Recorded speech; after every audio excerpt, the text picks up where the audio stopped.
Now, you're pretty bullish on Web3 gaming and you're a bit of a gamer yourself. For anyone that is unfamiliar with Web3 gaming, what is Web3 gaming and why are you bullish on the growth of this intersection of blockchain and video games?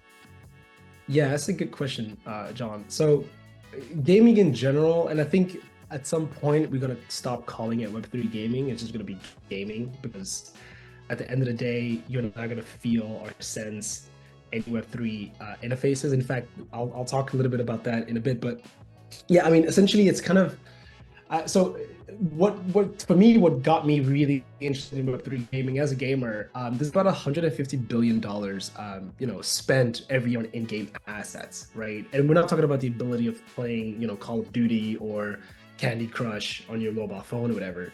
We're talking about buying outfits and costumes and skins on your weapons, right? Or armor or gear, right? Look at Fortnite, for example, like tons of brands, are making it available to buy Gucci Fortnite armor, which is pretty cool. But the thing that stood out to me is that there's about $0 actually can be sold from that, right? So this resale is basically worth nothing. And you look at, for example, Robbie, the co-founder of Mutable, he mentioned as well in terms of like, that because properties now are digital, there's basically zero resale value, which is pretty insane given the amount of money that we spend in the game, like post buying the game, right? And so I think Web3 gaming is like, Web3 is also no longer about just NFTs. Because I think that's where we kind of got introduced with gaming, like brands getting into the game through NFTs, whatever.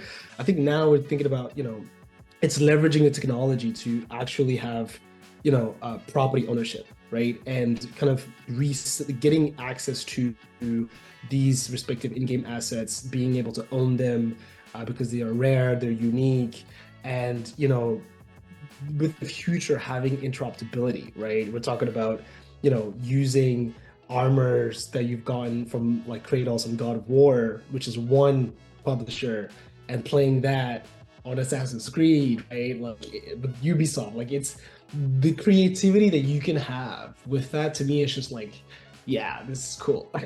So I think this is what got me excited with being able to leverage that technology, which is why I'm much more keen of not like at some point we're not gonna call it Web3 game. It's just gonna be like gaming and just like leveraging the technology for it.